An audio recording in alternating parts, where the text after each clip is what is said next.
Looks like you've been missing a lot of work lately. I wouldn't say I've been missing it, Bob. What would you say you do here? God damn it. Bob, we love playing here tonight. My brother's ready. It helps if you think of it as a game, Bob. Every game has a winner and a loser.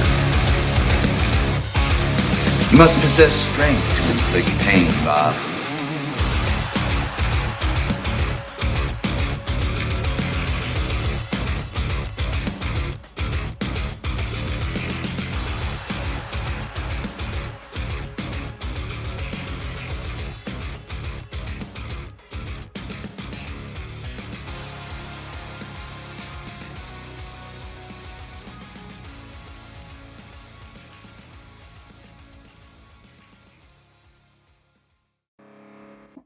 Yo, TwoBobsCast in the house again for a new episode. We got number 43 coming at you here. Again, TwoBobsCast. We're an A to Z rock and metal podcast coming to you almost every Tuesday evening, breaking down a new band, A to Z, ranking the records, talking about live stuff, talking about history, everything that Mr. H can deal up. Speaking of my partner, as always, Mr. H, how you doing, partner? I'm doing great. Great. Awesome. I went to the doctor today. He said everything's good. Clean bill of health. Okay. Yes. So sometimes Good news. I don't feel like it, but I hear you. Yeah, it's tough. But, went for my yearly, sure. work mandated if I want to get free money from them checkup, so that's right. You gotta get that stuff done. And really I shouldn't be doing it anyway. Everybody should, whether you think you should or not, you should. So go get checked. Yes. Go get yourself checked when you're supposed to. Well, but all good. Absolutely. But we're sorry we're a little late here. We had a puppy in the family come over and we're spending a little time outside and then came in, and of course, me and Bob had to catch up a little bit before we got going. So, we're sorry if anybody's listening and we're late. So, all good. We updating on some live shows. I saw AC/DC last week. I took my son. Not great, but they're still up there doing it, and I got to give them credit for that. Especially Angus. That guy is a maniac. He's still great. He still is. It's amazing. Not that his stuff is ultra complicated, but the guy is sprinting from side to side. And, I mentioned to you that it's just crazy. You got those three guys in the back that do nothing. And then Angus and Brian Johnson are filling up the stage basically with just the two of them. And Angus found his way to every crevice of that stage. And, man, he's still up there doing it. And he did there was a 20-minute solo at the very, very end to close out the show. I've never seen anything like it, but it was so cool. And then they finished the set with, TNT and For Those About to Rock, and then all this fireworks stuff. And I was really glad I went. I had never seen them before, like we talked about back in episode 1. Yes. AC/DC, but never got to see them, and I'm glad that I got to at least check them off the list. So that was awesome. And then I went with our buddy Brian on Sunday to see Coheed and Cambria, which we'll be doing here soon, Mastodon, which we've done before, and then Periphery. So whole lot of fun. But been listening to our band that we're covering this week. You want to go ahead and spill the beans? Who we got? Spill the beans. Bon Jovi, one of the bigger selling bands we're probably ever going to do. Yep. That's both good and bad. They had their time, and their time came and went for sure. So definitely went. But it's good to relive my high school years when they were huge. I mean, I was in high school from 86 to 90, and that was their gigantic heyday right there. So it was Bon Jovi everywhere all the time in high school, so brought back some good memories, but also found that maybe I didn't like things now as much as I did then. So we'll get into it. We'll get into all of it. Bon Jovi. Let's talk John first. Nice. New Buddy knee John's surgery checking upcoming. in. Don't play basketball when you're old. I hope you're all right, buddy. Wow, I hope you didn't hurt yourself, man. That's too bad. But good You, luck on your surgery. Right. You is this like a scope thing, or are you gonna get a replacement, or what's the deal? So Ugh. yeah. Anyway, yeah, it's not good. I'm headed for knee replacements, probably both myself eventually here. So I feel you there. So meniscus tear, yeah, that's what I had too. So that's a scope. It's not too bad. So it's kind of in and out, couple anywhere from 2 to 6 week recovery. So Good for luck, me, it partner. was closer to 6, but Yeah. So for some people, it depends how fast you heal and what they have to do. But yeah, that knee now, that was 5-6 years ago for me, and that knee now needs to probably be replaced. So they'll probably only do that once for you. But yeah, don't play basketball when you're old. Fair enough. Bon Jovi, founded in Sayreville, New Jersey, 1983, by John Bon Jovi, vocalist, guitar player. They found Richie Sambora a little bit later on, but I'll talk about that in a minute. David Bryan on keyboard, Alec John Such on bass, and Tico Torres, the Hitman, on drums. They're kind of known for hard rock, glam rock, arena rock, pop rock. I mean, these kind of mid '80s. If it had a rock moniker, Bon Jovi was associated with it pretty much. John recorded the single "Runaway" after getting a job in his cousin's studio.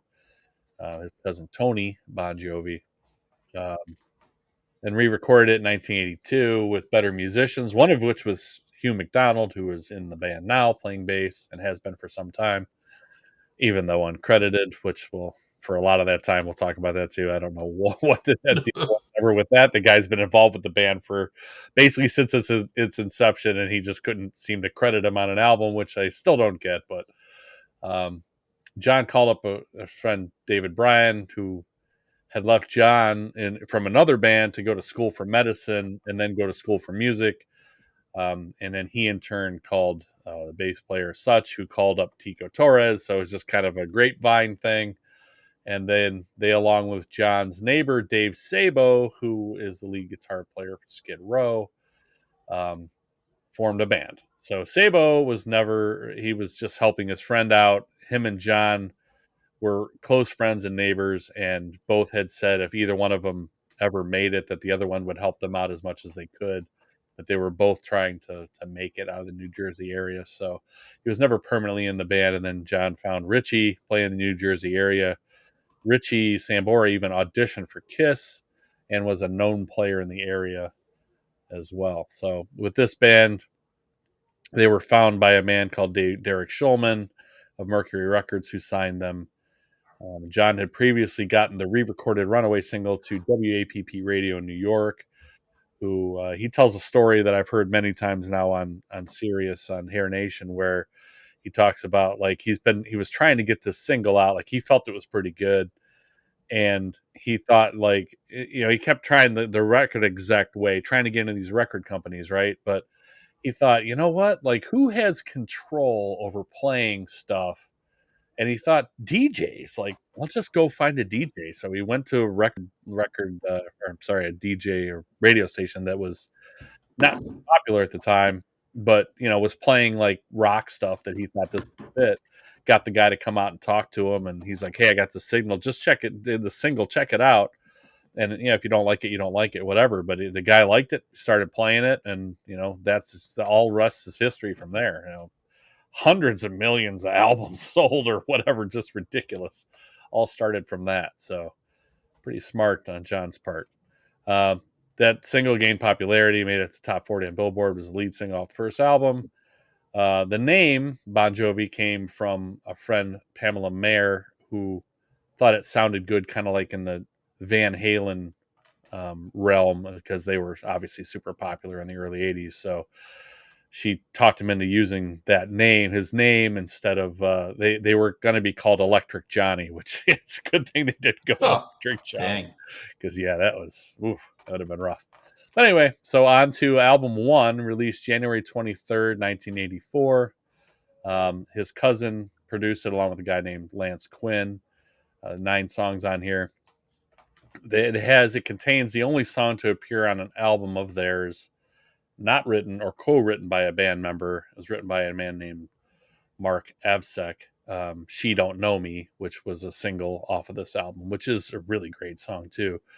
Mark Avsek was original member of Donnie Iris and the Cruisers, and he basically wrote or co-wrote all their music and was their primary lyricist. So this guy kind of knew what he was doing. So, of course, John thinks Electric Johnny sounds awesome. Of course he does. Right. John would think Acoustic Johnny sounds awesome. So, except Runaway, the songs were rarely performed live after the Slippery When Wet album came out, their third album. They still perform Runaway, or they were. I'm not even sure if they're even touring anymore, if John can still sing. But they don't play any of these songs anymore, which is kind of a shame. There's some good songs on here. Another artist by the name of Johnny will know also, Alda Nova, appeared on the album, providing additional guitar and keyboard work.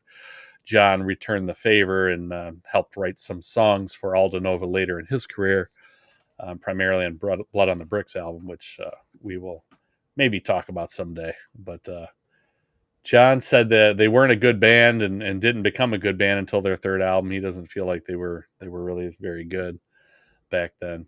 My favorites on this album are Runaway. Roulette's a great song. She Don't Know Me is also a great song. Shot Through the Heart. Even though that's a line from You Give Love a Bad Name, that's actually the name of a song on this album, and it's nothing like You Give Love a Bad Name, but that's a great song too. I don't have any skippers on here. I have this rated as a B. This is number 3. We're going to cover 12 of their 16 albums because, frankly, their last 4 are garbage and aren't even worth talking about. And, I didn't want to put either one of us through having to listen to those 4 albums because they're really not very good. The first half of this album for me is killer. This is kind of a theme I'm going to end up with here on a few of these albums. The first half's killer for me. I love the first half. All the songs I said I like are on the first half of the album. Second half, not as much, and sounds more kind of dated. Like if you listen to that stuff, you'll definitely hear the kind of wonky keyboard early to mid 80s sound in there, and it just kind of doesn't sound as much like rock stuff. But it's some of the songs themselves are still good and still kind of catchy, but it's just not nearly as good as the first half of this album. So I have this at number 3 and as a B. What did you think of the self-titled Bon Jovi album? Now, typically, you and I are at least, I would say, 80% or so on the same page with a lot of this stuff. This might be one that breaks the mold. I just have this feeling. I think we're just going to like different stuff. Okay. / dislike different stuff. We'll start it right off here. This album was really hard for me to listen to. I don't know if it was just so 80s. So like, I don't know. It was just kind of oozing 80s. I don't know. Like, I don't want to say hair metal, but like glam metal. Something. I don't know. It's not bad. I mean, I enjoyed listening to it. It wasn't an album that I was getting bored with like I did later. And I'll just warn anybody that listens, I'm going to try not to shit on this band. I'm not super into them. But I tried to keep as open mind as possible. I tried to listen and take it all in as if it was the first time I was listening to, especially the stuff I haven't really listened to that much. But there's some highlights on here. The problem with me is Runaway is obviously the big single, and I know it was kind of written outside of this box of this album. It's really nothing like the rest of the album. I don't think. It's very different. I agree with you there. It's very different, but I really like it. I like Runaway. I'm pretty familiar with that song, mostly because I ended up listening to most of the stuff that was on that, whatever that greatest hits was. I can't remember offhand what it's called, but Crossroad or something like that. Is that what it is? Okay. Yes. So that was on there. It was the very last song on there. So I think She Don't Know Me's on there too. I want to say it's the only 2 from this album, I believe, are on there. Okay. My favorites, other than Runaway, of course, I do like Breakout. I do like Get Ready and Shot Through the Heart, which you mentioned. Those are the ones that I wrote down that I liked. Overall, though, it's not really my thing.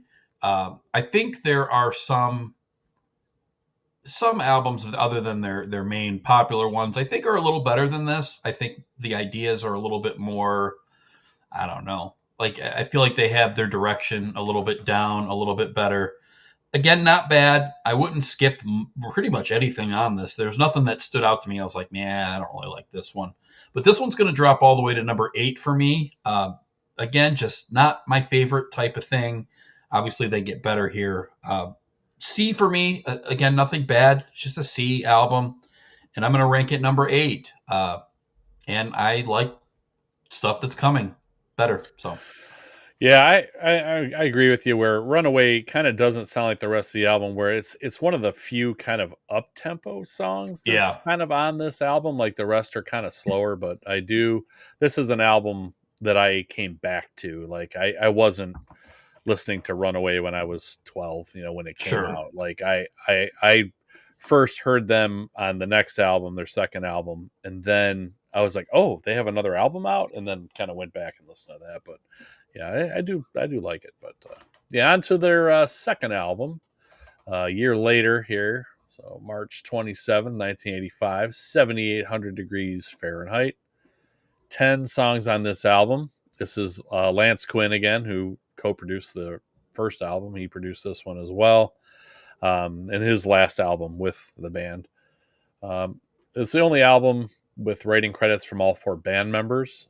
Supposedly 7,800 degrees Fahrenheit is the melting point of rock, or American hot rock. So kind of an apt title for where they felt like they were going.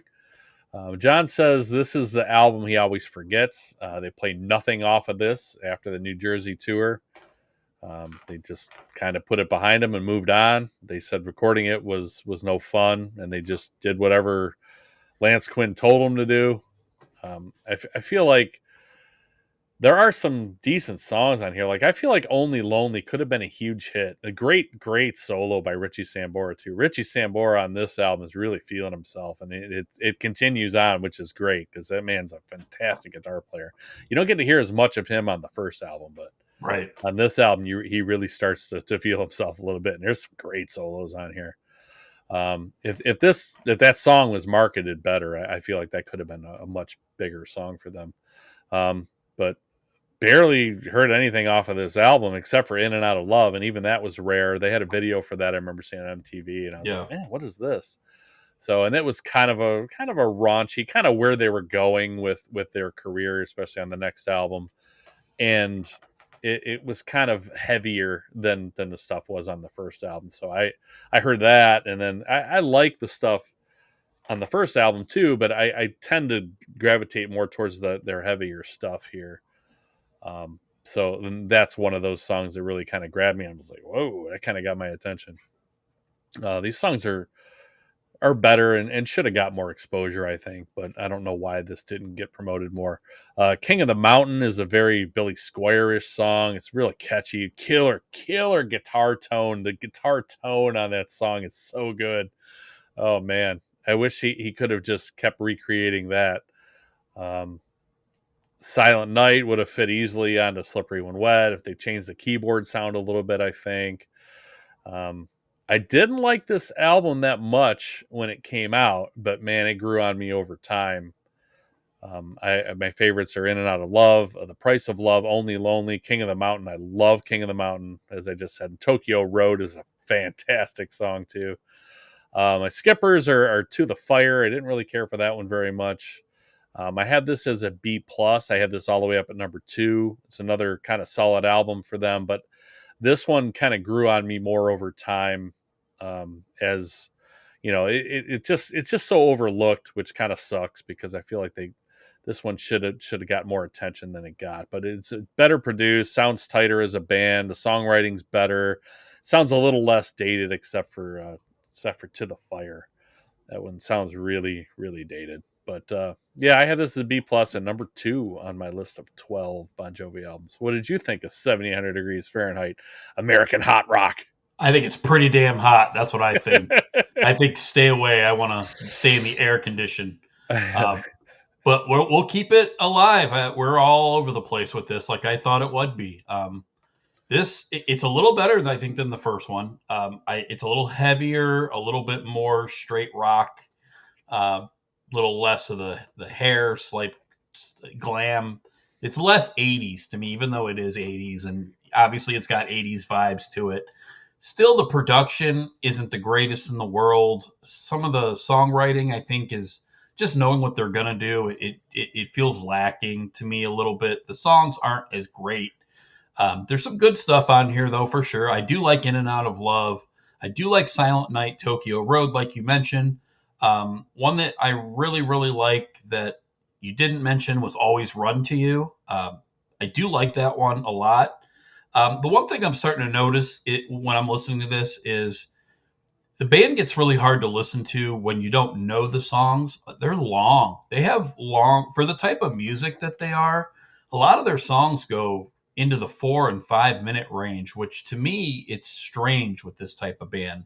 And I know some of their hits, they have longer intros, they have build-ups and things like that. And I get that. But some of these are just entirely too long, not wrong, long. I guess wrong later on, but but yeah, again, I could appreciate that this is again a transition type album.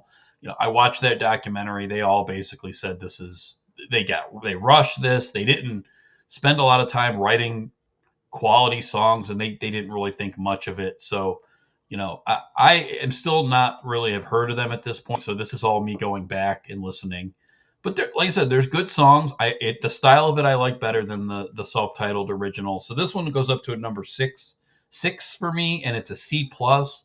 Again, the trajectory is good. They started out a little rough for me, and then I feel like they're finding their feet. And then when we get to the next one, they have found their feet. So 7,800 degrees Fahrenheit is a little too hot in 80s for me.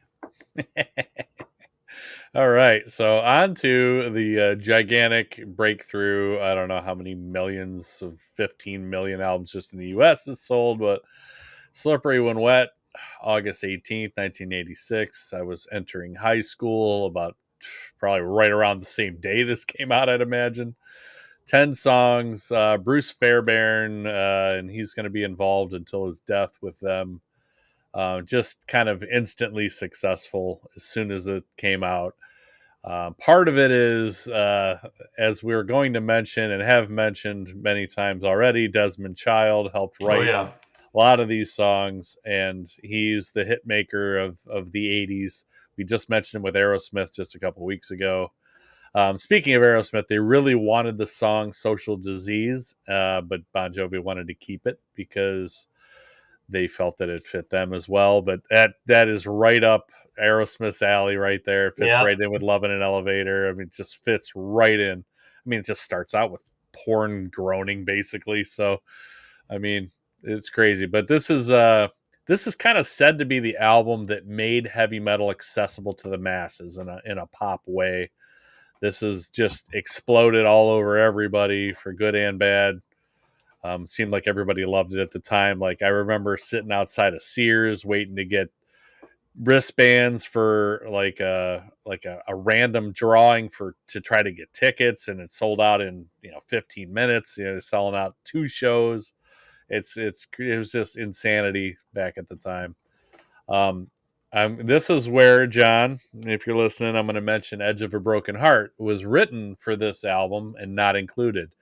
John Bon Jovi still apologizes for this. He said it could have, would have, and should have been on Slippery When Wet had cooler minds prevailed. I don't know what that means or who was fighting against it, but that song it's probably my favorite Bon Jovi song still to this day, and it was not on this album. It was on the Disorderly soundtrack from the 1987 movie with the Fat Boys, of all people. Just a killer great song, not to be confused with the Vixen song from a few years later, which was co-written by Richard Marx. This one was not. I heard it on Z-Rock, which was here for 9 months, of greatness, I guess. I listened to Z-Rock pretty much the entire time it was on the air. I recorded it and I wore the cassette out, that song, because this song has never been played live. The band's been around for 40 years and they've never played this song live. What a travesty that is. My favorite song, yes, it is an absolute great song, John. My favorites are pretty much all of them except for Never Say Goodbye. I mean, it's a fine ballad. It's kind of boring and it's real 80s-ish, like you were saying. And it's just, I think maybe I've heard it too many times. I don't know. I never really was that big a fan of it, but I don't know. I feel like if they were gonna put a ballad out off of this album, I feel like Without Love is a lot better ballad than Never Say Goodbye is. But everybody loved it. I'm sure it went to number one too, just like everything else. But I especially like the underrated songs "Let It Rock," the first song, and "I Die for You." I like a lot. I like that song a lot. I wish they'd have released that as a single too, but kind of glad they didn't because maybe I'd have got sick of it. But I don't really have any skippers except for maybe Never Say Goodbye. I mean, I listened to it when I went through this album, but I could have easily just said, I've heard this song enough times, I could just skip it. Again, we don't hold the bands accountable for writing great songs, like we say a lot, but Yep. That one I never really felt like it was the greatest. Like, they have written some great ballads for sure. I just don't feel like that's one of them. Like, I feel like there's a lot better ballads that they've written that they should have gotten more, I guess, notoriety over that song. But anyway, good guitar solo and great vocal harmonies with John and Richie though on that song. But Without Love is a much better ballad in my opinion. I have this rated as an A. Going back, this was, like I said, my high school years. I was huge into Bon Jovi. I was sure that I was going to have at least one A plus, if not two, from this band, and I don't have an A plus at all, which is kind of shocking. And this was my number one album, which is not the album I thought would be my number one album by them. But going back and listening, the other albums I thought that I liked better just don't hold up as well as this one. So I still liked listening to this whole album. I still love it. If Edge of a Broken Heart was on here, it would be an A plus though. So I have this as an A. This is my number one Bon Jovi album, as it is sales wise and probably for most people. So what did you think of Slippery When Wet? So this is a phenomenal record, and I'm sure this holds a special place in a lot of people's lives. I think it crossed so many boundaries with styles of music and popularity. The era of MTV was wild at this time, so they released those live videos that probably gave a sneak preview to kind of what seeing them was like, and made people probably want to go see them even more. Like you said, had a hell of a time trying to get tickets and that type of thing. It's just, I think it was the perfect storm of, you got a young band that's hungry. Like they kind of screwed it with the last album, and they're like, we're going to go take our time with this one. We're going to do whatever we need to do to make the best album possible. I kind of felt like it was a learning experience for them. It took a lot longer to record this than Fahrenheit. I read this I can't remember where, but it's a perfect soundtrack to a 3-day weekend, which I totally agree. It's the perfect storm between, like you said, getting Desmond Child to co-write. You got Bruce Fairbairn, and then a young Robert Rock, Bob Rock, of Metallica fame. He just engineered this album, but there's something that Bob Rock does, just making these, like, the drum hits sound so good, and it just the sound is so good on this. The Bob Rock magic. Yeah, right. The special dust, the twinkle. So I mean, so my dad had this on cassette. We listened to it in his car all the time. To me, this was just the music of the time. Is just really, really great. There's some weak spots in the middle for me going back to it now as an adult. As a kid, I would have been like, oh, this is great. I sang along to all the songs. I totally agree. I'm going to show John's comment here because I totally agree with this. I think the Springsteen thing really destroys him later on. I think he tries way too hard to be Bruce. And I think that's kind of partially his downfall later on. But I agree with this. Wild in the Sheets, I feel like it is Bruce Springsteen, and I just a Freudian slip. Wild in the Sheets. Yeah. Wild in the Streets. Good stuff. I don't know that it was Freudian. It was Ah, something. that's But funny. Wild in the Streets, yeah, very Springsteen. Just no. I don't like Social Disease. I think it's corny as hell. I just can't. I can't take it as seriously as everything else on this record. Let It Rock is great though, and again, you throw all those other amazing smash hits that you don't even have to know who Bon Jovi is. You know, No. You Give Love Yeah. and Living on a Prayer, Wanted Dead or Alive. Yeah. Like everybody knows those songs. Yeah. I like Never Say Goodbye. Again, it's very corny. It's a very 80s ballad. It's fine to me. It's whatever. But legendary album, I can't. They were on all cylinders, like I said. So this is really good. Not my favorite, but very very good. This is an A album for sure, especially within their catalog. This one slips to number 2 for me. Slips.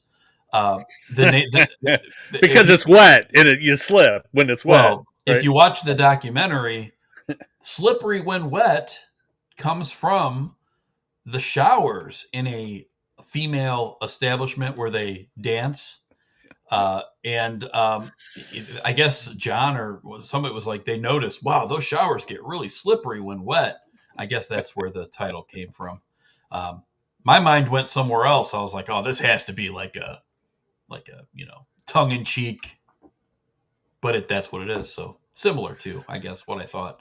Slippery When Wet is an A, number 2. Just falls short to me. I like one album better, but man, it holds up pretty damn well. So like Slippery When Wet, classic album, number 2 for me. All right, so on to album number 4, New Jersey. Quick, I'll show Brian real quick. Oh yeah. First of theirs that he couldn't stand there. Again, just very 80s. I'm with you, Brian, but this was the first one I grew up on as well. So yeah, definitely Shocker. dug this one. Brian S agrees with Herd. Shocker. Yeah, well, I feel like you guys collude to do some of this. We did. We planned it. Which ones do you really not like? Me too. Right. I thank you for being here, both you and John. Again, you guys are awesome. I love to have other opinions. New Jersey, 4th album, September 19th, 1988. 12 songs. Again, this is, this is I just started my sophomore year. No, my sophomore year. Anyway, Bruce Fairbairn again, popularity into space with these guys. They as they mentioned in the documentary, they couldn't go anywhere ever, do anything without, people recognize them and flocks of people following them around. Again, Desmond Child helped write many of the biggest hits on this one. 5 top 10 hits off of this one. Another 7 million sold. Just a juggernaut at this point. Originally was supposed to be a double album. Like I thought I knew a lot about Bon Jovi. That was something I never knew. I didn't know this was supposed to be a double album. But the label said no. They're worrying that the price point would be too high. So I don't know why that was. It seemed like, there's money for cocaine and everything else in the late 80s. Like the guy was doing pretty well. Why not put out a double album? The other title that was considered was Sons of Beaches, which I thought was kind of funny too, alluding to obviously Slippery When Wet. But right. I feel like with the track sequencing and the overall songs, it feels like they were really trying to duplicate Slippery When Wet here. I don't blame them for doing it, but it feels like, with Lay Your Hands on Me and Bad Medicine, and it's kind of set up exactly the same way, as far as the song sequencing goes, which I thought was like, it kind of feels formulaic. I don't know who decides what songs go where, but I felt like that's kind of weird because Lay Your Hands on Me has the long intro, and it's kind of Let It Rock-ish, but not as good a song, but I still like that one too. But this one, to me, this is one of those ones where I thought I liked it more than I do now. So I thought this would be higher on my list, and it's not. So I have this one kind of down more towards the middle. I like Lay Your Hands on Me, Bad Medicine, Born to Be My Baby, Living in Sin, Wild as the Wind I like. But there's some skippers here for me. I don't really like Stick to Your Guns. This was kind of another... I feel like they're trying to recapture some Wanted Dead or Alive something there, and it just doesn't work. 99 in the Shade I don't care for, and Love for Sale I don't care for. So there's 3 skippers that are kind of all, I believe those are all in the second half of the album. So yeah, this one just doesn't hold up. Like I thought, okay, for sure this is going to be in my top 3 without a doubt. I thought I loved this album, but I really don't like it as much as I thought I did. So I'll Be There For You is a fantastic ballad, but like you were saying with the long songs, I'll Be There For You. It's a ballad. It's 5 minutes and 46 seconds long. Like why are you writing a 6-minute ballad that just kind of these 5 words I swear to you? I mean, it's repeated so many times. Like I like the song, but man, 6 minutes of that. That's a lot. That's a real lot. This album's almost an hour long. But anyway, I have this rated as a B. And I have it at number 5. I used to like this again way more than I do now. So maybe it was an in the moment thing. I couldn't get enough Bon Jovi, and it's like I said, the first half. This is another first half heavy for me, which is there's a couple more albums that are like that for me also, in addition to this one. But yeah, don't like it as much as I did then, but it's still good. Is this your number 1? This is my number 1, sir. All right, brother. I love this stuff. Yeah, it's just phenomenal. It's on par with Slippery When Wet with me. I think I just like these hits a little bit better. This is probably the one it probably adds a lot of that. My age. My dad had this on one of the first CDs that I heard from him. He had it on CD, played this all the time when it came out. I remember we had I think at his 30th birthday party, I think is when this was out. We played it. It was like the soundtrack of this party, just great memories. So a lot of stuff that goes into these. Obviously you're picking albums that you like best or worst, not necessarily their best or their worst or whatever. But this one just has too many good memories for me. You mentioned basically the first half of the album is just insanely good. I actually think it's an amazing album, except for it's not a perfect album for me by any means, mostly because I think the intro to Lay Your Hands on Me is way too long, to get it going. Let's go. I know this is a great song. Let's go. I'm skipping through it even now listening to it. Yeah. And you could chop out, it's like a minute 25 or like a whole minute, out of the first half of the first part of the song. Doesn't even need to be there. It's fine, but it's kind of here you go, David Bryan. Here you can show off. This is your little solo part, little keyboard solo, I guess. But it's too long. It's too long. And then I think that last track, Love for Sale, I think is pretty dumb. Personally, never got into it. I always kind of skipped it. It always ended with 99 in the Shade for me. So again, not a perfect album, but definitely my favorite one of theirs to listen to come back to. I think what Slippery When Wet did, that might obviously is their most successful record. I think this is their most dynamic. To me, it's a band with confidence here. It's like they knew what they were going to do, and I love it. So yeah, number 1 for me in an A. Is really close with Slippery When Wet. I mean, those 2 albums are just the 2 gems of their discography, in my opinion. So everything I've listened to, it just as an album does not live up to these 2 records. So it was an easy 1-2 punch for me. It was just a matter of which one was going to be 1, which one was going to be 2. And I just like overall New Jersey a little bit better. So number 1 and an A for me. That's fair. Is Brian the same age as you, roughly? A little bit younger. Yeah, I think 2 years younger, Brian. I think you are, right?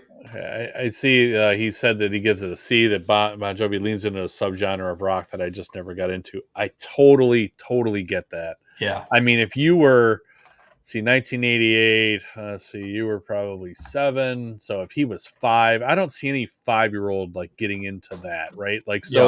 When you get into music, really hardcore, in your mid-teens, if that's, so if that's for him, if that's mid 90s, I could totally see why this wouldn't be your thing at all. This was because it got so oversaturated and so played out by the end of the 80s that I totally get that. And I feel like that's kind of why I'm not as high on these albums now as I thought I would be, because at the time I was really into them, but looking back, like there's almost too much of the same thing from that time period. And there's bands I still really love from that time period, but I just feel like, man, it doesn't hold up as well. I got into so many other different things later on that I'm like, why did I like this that much? Because there was just so much better stuff out later.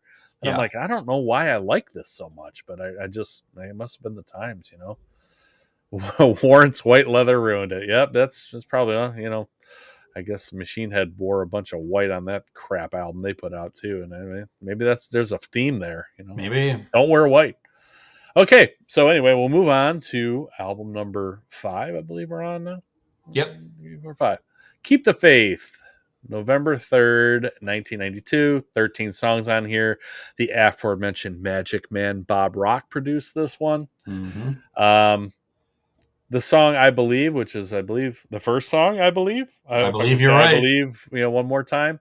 It's got a bit of a U2 kind of sound to it, I think. They went on hiatus after the New Jersey tour when John wrote the Young Guns 2 soundtrack and Blaze of Glory, which was a huge song for him and still a great song. And Richie put out a pretty good solo album too, Stranger in This Town, at that time while they took their little break. So the band went to St. Thomas in the Bahamas, the entire band, to discuss the future and put their problems behind them, and then they kind of moved on. So again, there's some killer guitar work on here by Richie. The solo on Keep the Faith is absolute fire. This is a real sleeper of an album for me. This came out during the rise of grunge. This comes out in late 92. So you already got Soundgarden and Nirvana and, Alice in Chains all kind of blowing the doors off everything at that time. I never really gave Bon Jovi a second thought at that time because I was really into that stuff. So I was like, okay, this is like the anti-glam metal stuff, but this is heavy. I like this stuff a lot. So I'm like, Bon Jovi, I'm not going to listen to that. So I ended up downloading it and listening to it, or just got it from somewhere. But I listened to it and I was like, wow, this one kind of blew me away. This is the one that I thought would end up being number 1 for me, that just kind of doesn't hold up nearly as well as I thought it would. There was a time where I was like, man, this is just, there's highlights of every member of the band on here. There's the bass from the beginning of Keep the Faith, which is Hugh McDonald, who was uncredited then and uncredited for years and years after this. That was him, so I don't understand why he was never really given credit. But John actually mentioned it in the documentary that Living on a Prayer, Keep the Faith, like that was all Hugh McDonald, So again, why he couldn't give him credit, though, I don't know. But I love the sound and the isolation of the different instruments on here. And like I said, everybody's kind of highlighted. It's just great production. I thought way more highly of this album back then than I do now. Surprising that I didn't like it as much. I thought it would have been 1 or 2 for me for sure, but now not so much. But I do have, this is a first half heavy album for me by a ton. Now, I know Dry County is 9 minutes and 51 seconds long, but I really, really like that song. So that one doesn't feel that long to me. Well, it kind of does now, but it didn't then. But I still really like that song. But Keep the Faith, I like a lot. I love that song. I'll Sleep When I'm Dead, I like a lot. Bed of Roses is probably, for me, their best ballad. I know he came out, he wrote Always for the greatest hits that you were talking about. Always is on there. I'm just not as big a fan of that song. I love Bed of Roses. I always have. If I Was Your Mother it sounds like a corny name for a song, but it's heavy. It's really, really good song. Really good song. That song's way up there for me in their catalog. Probably top 5 for me. I love that song. So, but there's a bunch of skippers too. So I Want You, Blame It on the Love of Rock and Roll, a little bit of soul. Like, I don't like any of that stuff. It's all kind of all over the place. I don't know what they were trying to do. They were just trying to go for some variation or something different, I guess. But it just doesn't, this stuff doesn't work for me for them. It just doesn't sound like them. So first half heavy, the first 7 songs. In These Arms is decent. I Believe I Don't Mind, but all my favorite songs are in the first 7. After that, not so much. So this one I have down as a B. This is number 4 for me. Like I said, I used to think this is the best one, but that last 5 songs just has not held up. Honestly, if they cut out the last 3 songs on this album, so if they cut out I Want You, Blame It on the Love of Rock and Roll, a little bit of soul, I think this would probably be an A or A- album for me, and probably like a number 2 for me. But those songs are on this album, and it just ends up knocking it down to a 4 and knocks it down to a B for me. What did you think of Keep the Faith? Yeah, I'm pretty much along with you. This is probably the closest we've been on an album so far. I just, at number 1, these songs are too long. I think there's great songs in here that could be better off chopping a minute and a half off every single one of them. Like, I love Keep the Faith, but at 6 minutes, I don't think it needs to be 6 minutes. In These Arms, I love that song. 5.5 minutes long. Like, to me, I feel like that's kind of the weakness to this, and I think John has nailed this perfectly. I think they fell into the we need to fill this whole CD with music. I totally agree It's with that. 65 minutes. I mean, well, that's with the European and bonus track, so it's right around an hour.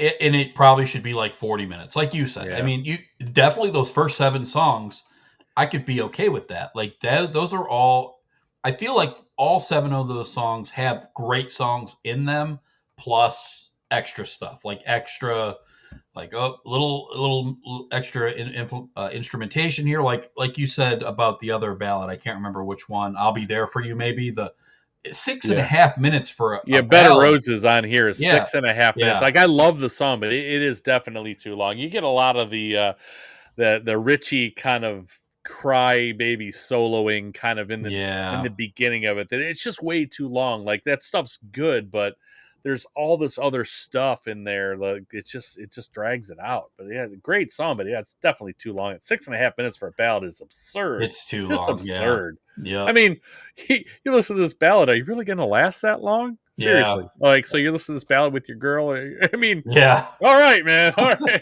You listen to 2 of these, you're gonna be tired, man. You're gonna be on round 2. Exactly. So, I mean, geez.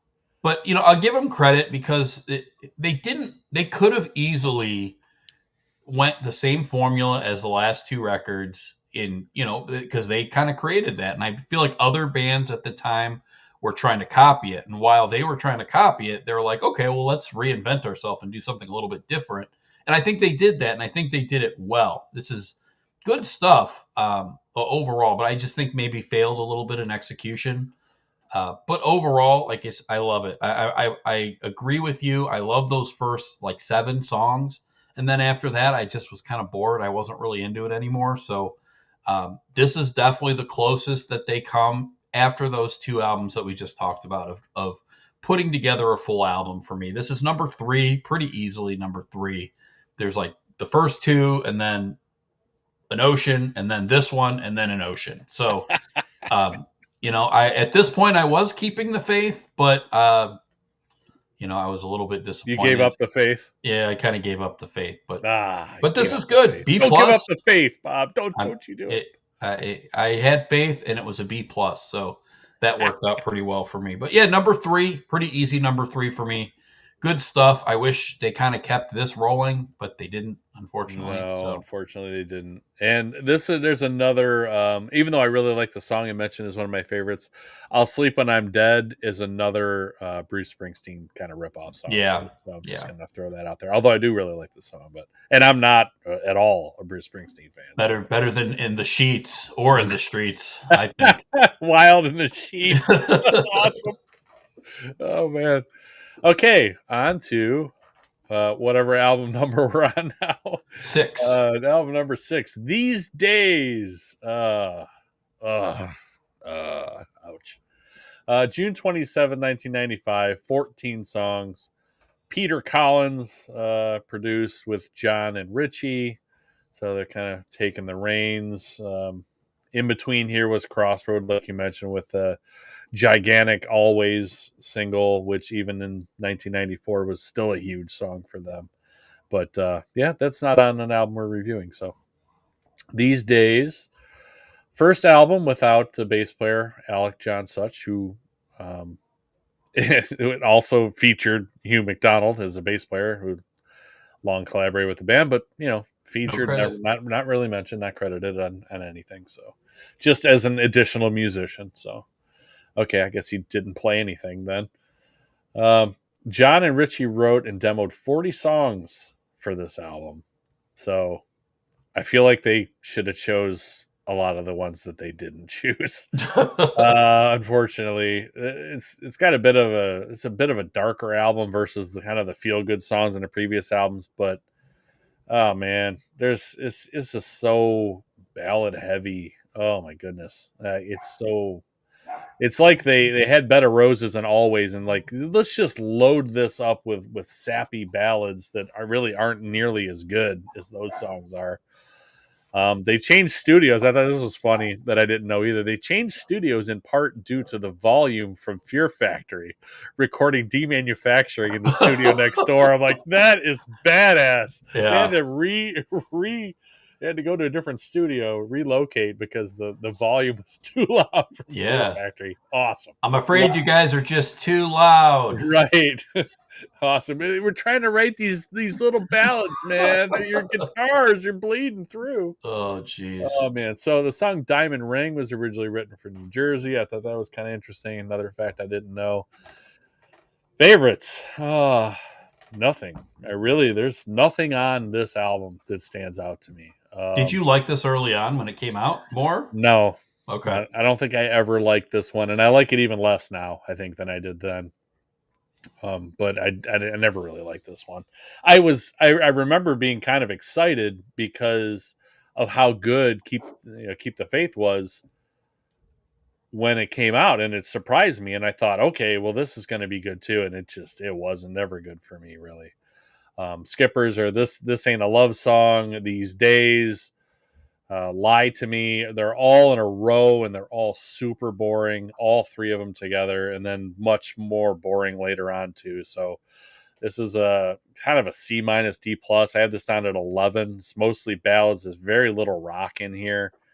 I feel like Hey God and Damned are the only kind of hard rock songs on here, and neither one of them are really that great a song. So the rest are just ballad salad, just tons of it. 14 songs, well, 12 songs. Again, there's bonus tracks, which aren't good either. So yeah, I really don't like These Days. I had this at number 11, so this is way down at the bottom for me. It gets a little better from here, if you can believe that. What did you think of These Days? Okay, so we're at the moment here. This is really, really hard for me, partner. I honestly, I don't. You have this at number 3, right? No, I don't. But I have it at number 5. I'll just say I have it way higher than you, but I don't like it. This is hard for me because I don't really like any of these albums going forward. Like, so none 5 of them, to 12 for you are just a lot of rough. Basically, and I included those first 2 albums. So basically, the last 3 we did was really the only time I really was able to connect with this music, and it was like, okay, these are great albums, or at least partial albums. Now, at this point, I'm just trying to pick like best of the worst. Like, what can I find an album that I like 2 or 3 songs off of? So this one, Something for the Pain and Hey God, I think are 2 decent songs to start off for me.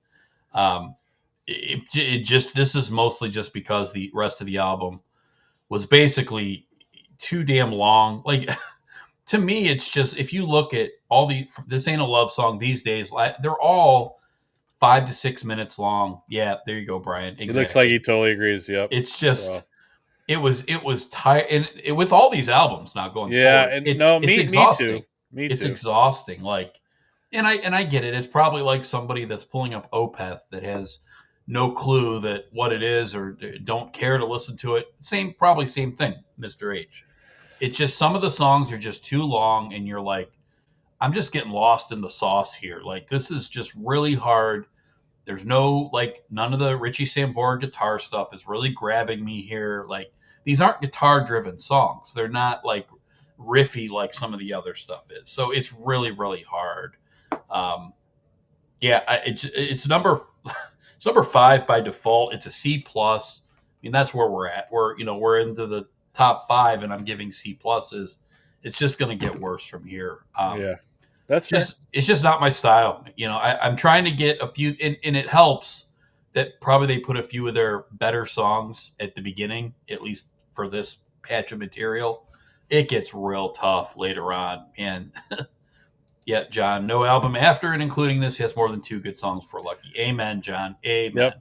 And I agree with that too. I mean, we stopped at 12, but there really isn't a whole lot of great stuff here, I guess. So I mean, there's some of it I like a little more than others, I guess. But yeah, well, that's why we're ranking them. Yeah. So I mean, we'll continue on, but there really isn't. I don't even have a lot of stuff to say about a lot of these albums coming up here. So it's good that we made it 55 minutes in this first group of albums, because we're these next one, these are going to go pretty fast, I think. So anyway, we're going to take a 5-year hiatus, and then we're going to go to Crush.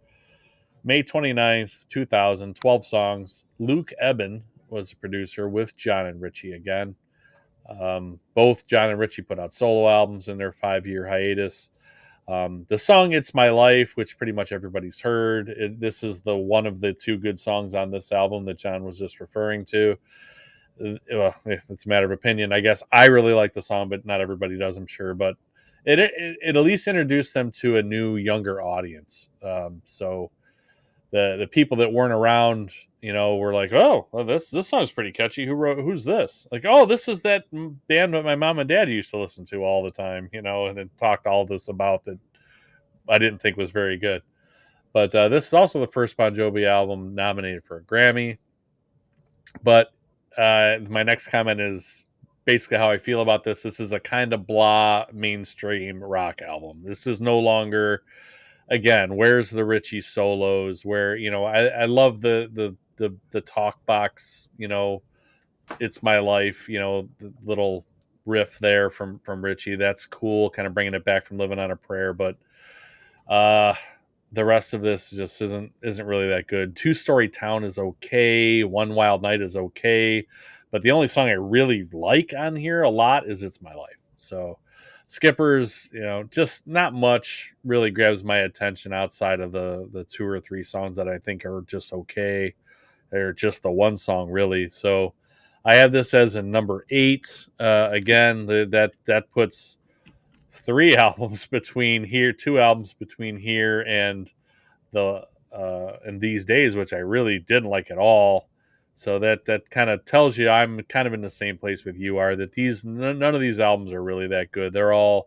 It's all kind of at the bottom of the hill down here. It's just kind of a what you like more than the others. There's lots of blah in here. I have this number C, or rated C, number 8. Lots of blah with one really good song and a couple decent songs. So what did you think of Crush? Yeah, I'll give you.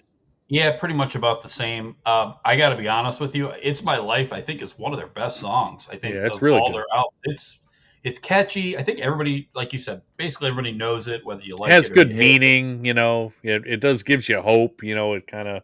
I remember when it came out, I was like, "Holy shit, these guys are back!" I'm like, "This is like a legendary type song." Obviously, I didn't buy this album. I wasn't that interested, but right. Especially the second "Thank You for Loving Me." Oh my God! Like, no, like that is not for me. Like, I'm not the target audience with that. That's just it's like a Q104. Not even Q104. That's like a like another, like the one. It wasn't good enough for Q104. No, it wasn't. Yeah. But It's My Life is legendary.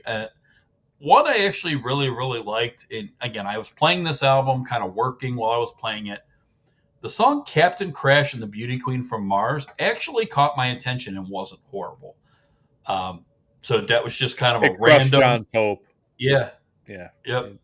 That was the song that crushed his hope. To me, it kind of perked me up a little bit. I was like, all right, this is okay.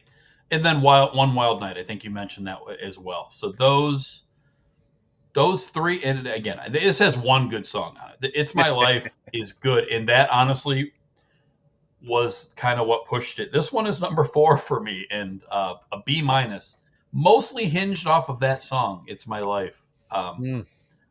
Number just 4. Wow.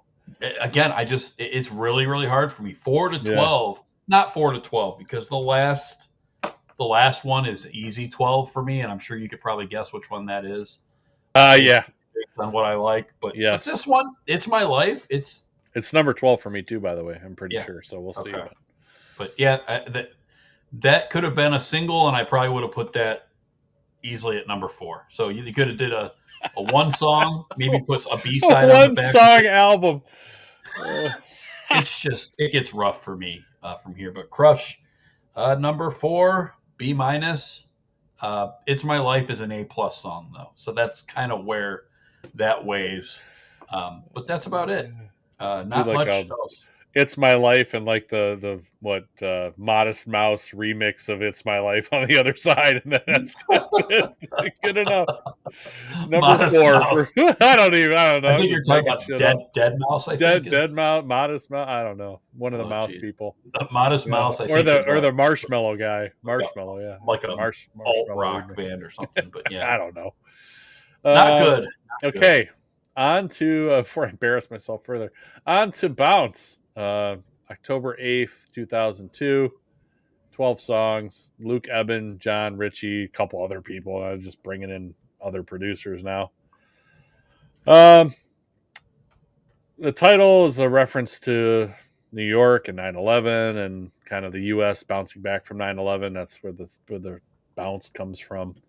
They took like a 3-week break after the Crush tour ended with 2 sold-out Giant Stadium shows for the Crush tour, which that still blows my mind that they're at this point in their career selling out Giant Stadium 2 nights. Wow. So, they weren't up there for me anymore, but they were for a lot of people, apparently. Maybe it's nostalgia, I guess. Probably. But John and Richie started writing more songs pretty much not long after this. Desmond Child was brought back in to help co-write again, which I don't think he was co-writing any songs on the last album. They're starting to get mixed reviews from critics at this point. You know, I don't know. I didn't read much of that from before. I don't know how, because there's some garbage before this too. But now they're starting to really get mixed reviews. First album not to reach platinum in the U.S., even though it debuted at number 2 on Billboard, which was their highest in the career up to this point. So again, I feel like that's maybe, it's a nostalgia, the 50-year-old moms thing probably at this point. My favorites are Undivided. I guess I like the aggressiveness of the song. I don't feel like it's a great song though. Every Day, Hook Me Up, and Bounce.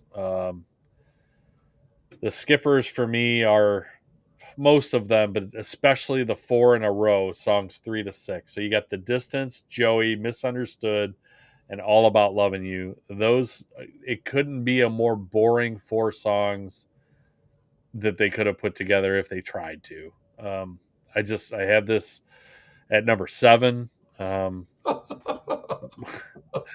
Right. It's true, Brian. It's true. That's why I mentioned it when you said it, because it's so true. I mean, that's probably what it was. But man, Giant Stadium is 80,000 plus. That's a lot of people. That's a lot of 50-year-old moms, dude. No, it is. Oh man. So I had this as a B-, C+. This is number 7. To me, it's got more decent songs than the last 2 albums combined, but again, that's not saying much because we're only talking 4 versus 3, so that's really not very good. It's not even, that's only a third of this album that I thought was decent even. So what did you think of Bounce? Well, one thing I will give them credit for is the songs are more manageable here. There was a whole lot of 3-minute songs. Yes. So at least I could be like, don't like this one, and I know it's going to end soon. So I agree with you. Undivided, Every Day were decent. Every Day I liked probably the best of any other songs on this album. Definitely they had that one, like, kind of 4 million years of months, right? Oh my God, 80,000 times 50. Did you just do that math? Seriously? Oh, wow. Man, 4 billion. You got a mathematician paying attention to That's a lot of years of moms. Yes. I just got to say. Yep, absolutely. The only other song I liked, the title track was okay, but it's kind of buried at the very end of the album, and it was hard to get there. So Undivided, Every Day, Bounce. By then you were worn out. Oh, God. Dude, this... You know, a lot of times I'll listen to bands and I'll knock 3-4 albums out at a time, but this one I needed that extra time. Sometimes and again, I went to these other shows, so Yeah. I You would had other listen to things going on. I would listen to two Bon Jovi albums, and then I'd throw on AC/DC. AC/DC album, and I'd be like, all right, and then I'd throw on a Mastodon album because I knew I was seeing them and whatever. So, Bounce for me was pretty weak. It's very C, it's very meh, like a lot of these are. I don't know the difference between most of these. I'll never come back to these again. Um, a couple songs that was like okay, but they definitely have changed their direction here. They've sold out completely on going with this.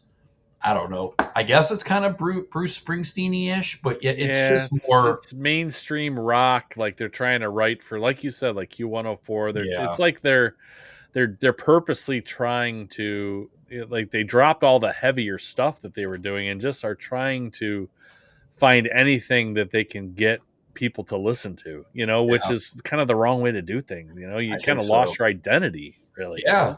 But this became their identity, which is that's the sad part. That is a sad part, and that's again now I think at this point they're just kind of being stubborn about it because I don't think we're going to get anything else like it, but like the old days. But this is number 10 for me. Just C. It's the last C album. The last two are D's, but this one is a C for me. Just meh. Number 10. Okay. So we move forward to another 3 years to Have a Nice Day, September 20th, 2005. You too, Mr. H. Thanks, man. That's awful nice of you to say. September 20th, 2005, 12 songs. This is the beginning of the end, really, for this band, for me, because this is, and I know there's some people online that agree with me too. John frickin' Shanks ruined this band. So this is John Shanks. They brought him in as a producer. He writes songs. He plays guitar. He's in the band now. I feel like this is, I don't know. Richie and John had their problems. John Bon Jovi. The Kool-Aid Man on the cover. Yes. Oh, yeah. It does look like the Kool-Aid Man. Oh, yeah. Except that it's not an oh, yeah kind of album. But, yeah, it's John Shanks. He didn't say it, but I feel like this is kind of the guy that he kind of got close to John and kind of pushed Richie out of this band, I think. I think Richie just was kind of like, I've had enough of this guy. This is the guy that took him on the country trip. So it's, man, I don't know. I don't like John Shanks at all. And I feel like he's a big part of why this band really is bad now, than way worse than they even were at this point, if you can believe that. But anyhow, I just wanted to get my John Shanks hate out of me, and it's out now. So they originally co-wrote all songs on this album with John Shanks. So I don't know what they were trying to do, but it doesn't make things any better. Lyrically, things center around politics, which for me is always yuck, because I can deal with one or two, but when everything's just politically motivated, I just can't deal with it. I don't care which side you're preaching at me from. I just can't do it. I don't need my politics and my music mixed together. I always use the Rage Against the Machine as an example because it's all politics, but I can, as a suburban white kid, I could completely not relate with anything that they were talking about, and it just was so good that I could deal with it. But when it's mediocre and I'm starting to listen to the lyrics and try to find something that I like, the politics just pushes me so far away. I just can't do it. So my favorites here are, there's a few songs I like. Have a Nice Day. I Want to Be Loved. Who Says You Can't Go Home? The original version, not the countrified version, is okay. It's an okay song. At least it's catchy. Last Man Standing is okay. Complicated's okay. Skippers are Welcome to Wherever You Are. Wildflower, I don't know what was going on with there. This I have is kind of the best of the rest for me. This is a number 6. So I have this Behind New Jersey, which is miles and miles ahead of this album. So, but I have this behind that one. So this is, again, it's the same thing. It's B- C+ range. There's 6 to 12 for me are just all not very good. So this is the best of the rest of those for me, because there was like 5 songs that I really thought, these are decent, even though, John Shanks be damned. But so I have this at number 6, couple skippers, some just okay songs, but there's a few really good parts in here and there. So eventually it was verified platinum in the US too. But so kind of a comeback for them, I guess. What did you think of Have a Nice Day, sir? Yeah, it's just Wasn't a nice day when you listened to it? No, I don't really love the song "Have a Nice Day." I feel like Yeah. it's like a diet version of "It's My Life." Like I feel Yeah. like they tried to do the Yeah. same thing. It's not a Uh-huh. bad song, but I don't know. I always like laughed at the lyrics, like like when the world gets in my face, I just say "Have a nice day." Like I mean, It's very Forrest Gump of you, John Bon Jovi. right? It's like, oh well, thanks, fella. That's awfully kind, and It I do. happens. Yeah, I do not like Who Says You Can't Go Home. Maybe it's because the country version has kind of that's what I hear in my head all the time now. So it's not a whole lot different. It's all right. It is. It's catchy, I guess. It's like a radio song. Everybody knows it. Um, it's just there's a few just some of the stuff on here just totally misses like. It's My Light. Yes, John. It's a diet. It's the diet version. It's not even the zero. Less filling or tastes great, John. Like the Last Cigarette, like sounds like a totally different band. It's like Beach Boys-y ish. Like I'm gonna go surfing with John Bon Jovi just doesn't fit with me. I don't know. Like again, this is all listenable stuff. I mean, I've listened to way worse, but it's just disappointing how meh this all is. I like Have a Nice Day. I feel like it has a good like skeleton of a song. I think the riff is pretty cool in it. Yeah.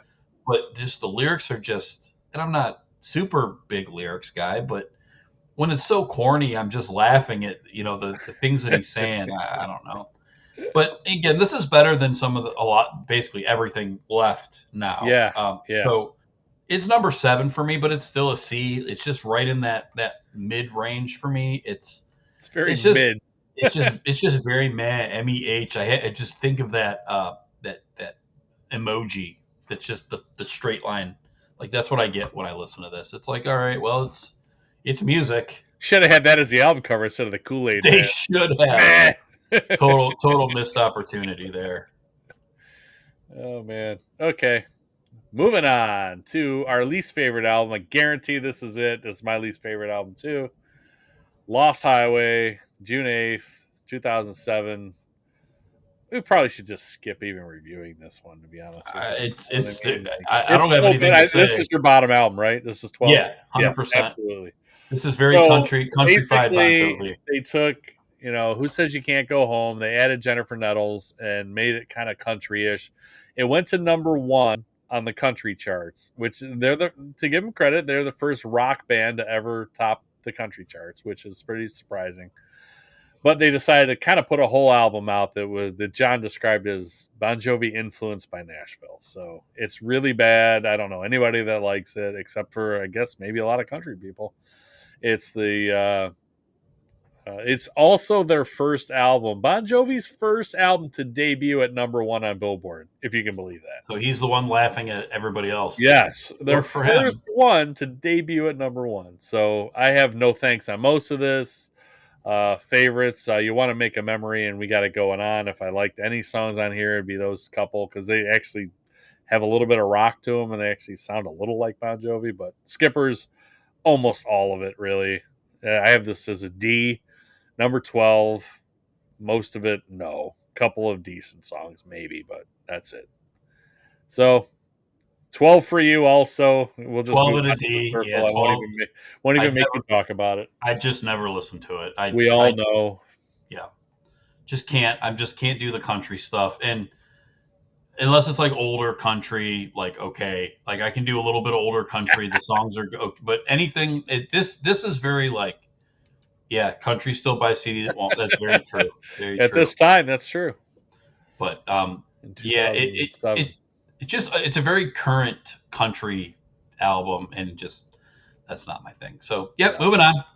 All right, so on to The Circle, November 10th, 2009, 12 songs. John Shanks again. John Bon Jovi and Richie were producers.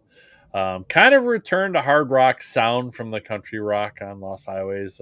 New sounds and atmospheres attempting to update the Bon Jovi sound, I guess, which doesn't work for them either. Funny thing about this one, Work for the Working Man, actually isn't a bad song, and it was written about a DHL plant that would close in Ohio.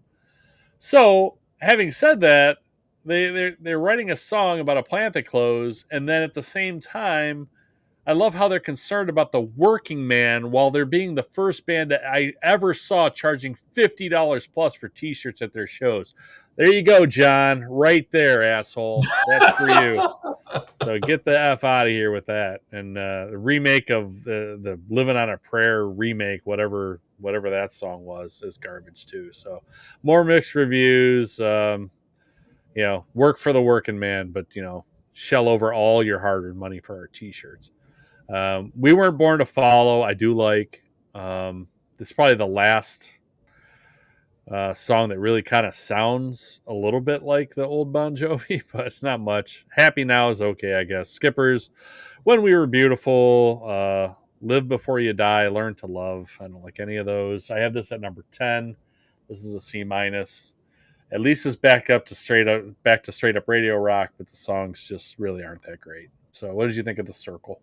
Yeah, I'm pretty much with you. It was a little bit of a breath of fresh air. At least there was, some contemporary music here. I feel like this one is the first one where I feel like he's really preaching at me here. Like he's really trying to get his agenda across. And, I don't even really understand. I don't really know what it even is. But I remember seeing the video for We Weren't Born to Follow, and it's just a lot of political stuff coming at you. The songs aren't good enough for me to really dig into these songs. It's not great, but I do give them credit. The music is pretty decent, but they feel really checked out here. Other than maybe John writing lyrics that mean something to him, I don't even know that anybody else, Richie Sambora, I don't even know if he even is writing anything other than just music.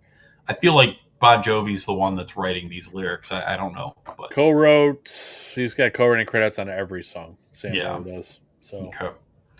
Yeah, but what that means, who knows? Yeah, who knows? Desmond Child's involved here. So is John Shanks, Daryl Brown, Billy Falcon. So I know Superman Tonight was another big song of that, but I don't care for that song. But that was a pretty big hit for them off of this one too. So yeah, I really had a hard time finding any favorites, anything that stood out. Just overall, it wasn't horrible. Music was okay. Just background music for me. I had this at number 9 and a C. Again, it's hard for the bad ones are D's, and then everything else is just kind of like it's a C. It's average. It's just music. So. Yeah. All right. So on to the last album that we're going to review of theirs. What About Now? March 8th, 2013. 12 songs on here. John Shanks again. John Bon Jovi and Richie also co-producing. Last album with Richie, and the last album we'll review because the rest aren't worth anything. They're even worse than these albums are. And that's hard to believe, but they are worse. A couple songs I like on here. This is the last time seeing them live. I saw them at the Q, Quicken Loans Arena, Rocket Arena. It's been, I don't know, the Guns. What else has been called? Rocket Mortgage Fieldhouse. I don't know, changed names. The Marina's been around for 30 years. They've changed names 4 or 5 times now. But I don't know what it was called then. It was the last time I saw him, and I got to see him with my wife, who was the only time she got to see him. So it was cool. Richie was still with him, although he didn't leave long after this album, but he was there with him for that show. So that was cool. I love the song Because We Can. It's just a classic kind of Bon Jovi song. It's got a good kind of chanty kind of lyrics to it. It's really catchy. And I'm With You is another song that was okay for me. But I really, the only thing I really like on this album is Because We Can. They released Because We Can and What About Now, the title track. I don't really care about What About Now that much, though. But I love Because We Can. It's a great song. Skippers, Pictures of You, Amen, Thick as Thieves. I could go on and on and on. So the album cover is weird. I don't know, some kind of weird artsy thing that seems like they pulled out of some kind of art gallery somewhere. I don't know. It's just not very good. Rating C. C-, 9 out of the 12.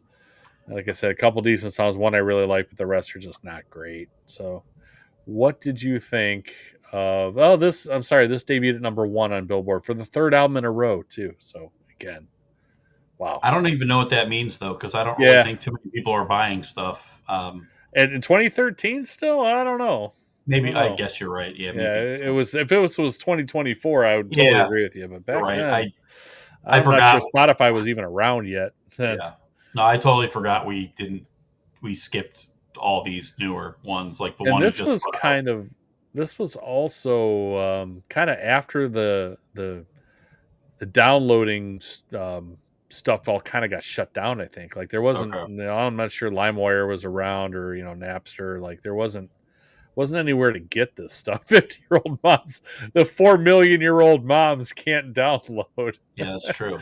That's funny. But yeah. Anyway, so what did you think about What About Now? I didn't. This to me was the worst thing that they've ever done that isn't country. So I couldn't get in anything off of this. I just couldn't. This was a big no for me. This is number 11 and it's a D. To me, just listening to this, it feels so ingenuine. It feels like the production is even like pretty bad on this. It is. It really is. The songwriting it's so lacking. Like this just feels like he doesn't care anymore. They don't care. And obviously Richie left after this. And I just think at some point you just think, what am I doing? Yeah. Like I don't want to do this anymore. And poor John is out there trying to do these tours and is just, he can't do it. His voice is shredded. He does one show and he's like, I hurt so bad. Like you watching that documentary, I was like, I felt bad for him. It felt like an old dog, like limping around, like, oh, come on, man. Like you've done enough. You got number 1 albums and, I'm sure you don't need the money. Like, dude, just go rest. Go home. I wanted to feel bad for him, but I really was having a hard time feeling bad for him by the end of this also with him and the politics and serving lunch to the homeless or whatever he was doing. Oh man, I couldn't take it. Even the end of this documentary, I wanted to skip. Yeah. Oh my god. Yeah. So again, I don't want it to come across anybody listening to this that I'm totally just tearing apart. It's just they were legendary for like 10 years, and then after that, to me, I don't know what happened. If they just if they really thought what they were writing was really good. I mean, people seem to buy it. Obviously, they're high-selling albums, but just to me, and maybe I'm not the demographic, but you're not either, and you loved it. No, yeah, so I'm not at all the demographic now. So it's just really, really hard to wrap my head around all this. But again, it's new music that I listen. I would have never listened to most of these ever. So I listened to them, and now I can clearly say they had a time, and they had their little like slice of the pie in music, and it was huge, and they got legendary songs, and they just couldn't build off of it. It is what it is. I feel worse for you than I felt for John Bon Jovi for making you listen to these. This is as down as you've been about any band we've done. It is. So I try to stay and positive. And I give you credit, and also like you actually watched the documentary for this podcast. Like that, huge respect to you for that, man. Huge respect. Even though the documentary, like it was missing all the music that I wanted to hear from back in the day. Like I don't know what they were doing. Like they showed John what in his basement. He's got all these live tapes. Like why do we get to hear any of them ever? Right. Like you just did a whole documentary, hardly put any live music in there at all, and you got all this stuff recorded. What a shame. What a waste. So, but hey, you listened, you watched that just to get a better perspective for this one, man. Yeah, I tried, you, brother. Hey, I take TwoBobsCast very seriously. Yeah, it's and like my second job. Yeah, that's I don't get fantastic, man. Yeah, right. It's all fantastic stuff. All right, I'm gonna give you my 12-1. Okay. All right, 12 Lost Highway, 11 These Days, 10 The Circle, 9 What About Now, 8 Crush, 7 Bounce, 6 Have a Nice Day. And 6 through 11 there are all about the same, and Lost Highway is easily the bottom. And then the 5 top ones here are all the ones I actually really like. So I got 5 New Jersey, 4 Keep the Faith, 3, self-titled, 2, 7,800 Degrees Fahrenheit, and number 1, Slippery When Wet.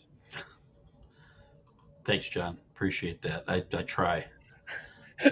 My 12 to 1. I think Brian said he gave up. Where did he say? I'm going to scroll back up. Go ahead. He said where he gave up to. Yeah. All right. Number 12, Lost Highway. Number 11, What About Now? Number 10, Bounce. I Wanted to Bounce. Number 9, The Circle. Number 8, Bon Jovi. Number 7, Have a Nice Day. Number 6, 7,800 Degrees Fahrenheit. Number 5, These Days. Number 5, Crush. Number 3, Keep the Faith, for sure. Number 2, Slippery When Wet, for sure. Number 1, New Jersey.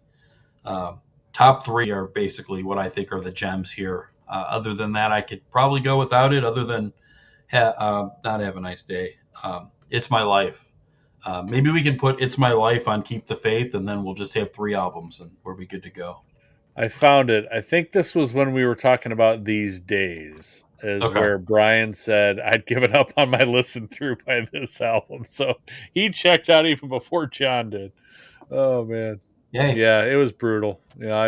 If they didn't, they're still ranked on Spotify. They still are ranked because they have over 30 million monthly listeners. Like, it's insane the amount of people that still listen to them. But I almost guarantee you it's not any of these last 7 albums. So it's probably all from the earlier stuff. So, but, there's some things where, I thought I would like this more than I did also. So there are bands we're going to do that we kind of have to do because they're just so big. Like we would kind of leave a hole to not do them. But, at this point, hopefully people will want to listen to this podcast, and hopefully some of those 30 million people will want to listen. But at least John and Brian were here with us again. Thanks, guys. These numbers are insane. Just going back. So, Living on a Prayer, 1.9 billion listens.